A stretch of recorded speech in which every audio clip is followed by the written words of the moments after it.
Now to politics and tonight's first primary vote in New Hampshire. It came down to former President Donald Trump and former UN Ambassador Nikki Haley on the Republican side. Trump is the declared winner in New Hampshire tonight. You can see the latest numbers with about 60% of the precincts reporting. He is ahead by more than 20,000 votes. CBS's Skyler Henry is live for us tonight in Manchester with late reaction. Skyler.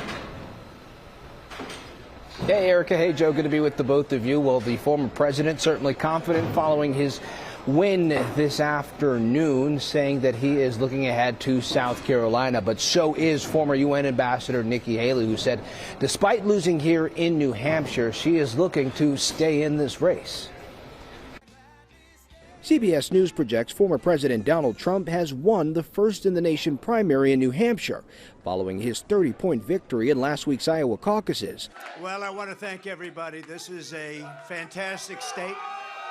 This is a great, great state. You know, we won New Hampshire 3 times now, 3. Former UN Ambassador Nikki Haley is the only Republican still challenging Trump for the party's nomination. She worked to pull in independent and anti-Trump voters. With Donald Trump, you have one bout of chaos after another. This court case, that controversy, this tweet, that senior moment. You can't fix Joe Biden's chaos with Republican chaos. Haley's main super PAC expects she'll stay competitive through Super Tuesday in March, when the greatest number of states hold their nominating contests. And things could change between now and then as Trump's legal cases play out.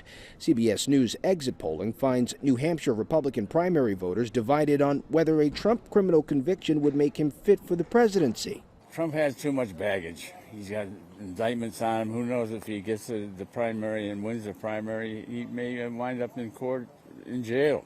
Exit polling also finds an electorate unhappy about the economy and immigration. Look at the fentanyl coming in the country. Look at it's the crime in our country. We need to secure our country for our kids. The last 4 winners of the New Hampshire GOP primary have gone on to be the Republican presidential nominee. And we should also point out that President Joe Biden won on the Democratic side as well, and that is certainly significant, especially considering the fact that his campaign here in New Hampshire was a write-in campaign. He was not a part of the ballot because he was ultimately left off because the DNC decided that South Carolina should go first, making New Hampshire results ultimately non-compliant. But the fact that he won here, the campaign saying that they feel as if New Hampshire voters will continue to support the president despite where they fall in the state of these primaries. But the Biden team also looking ahead as well. We're here in New Hampshire. I'm Skyler Henry. Guys, back to you. Off to South Carolina. Skyler, thank you very much.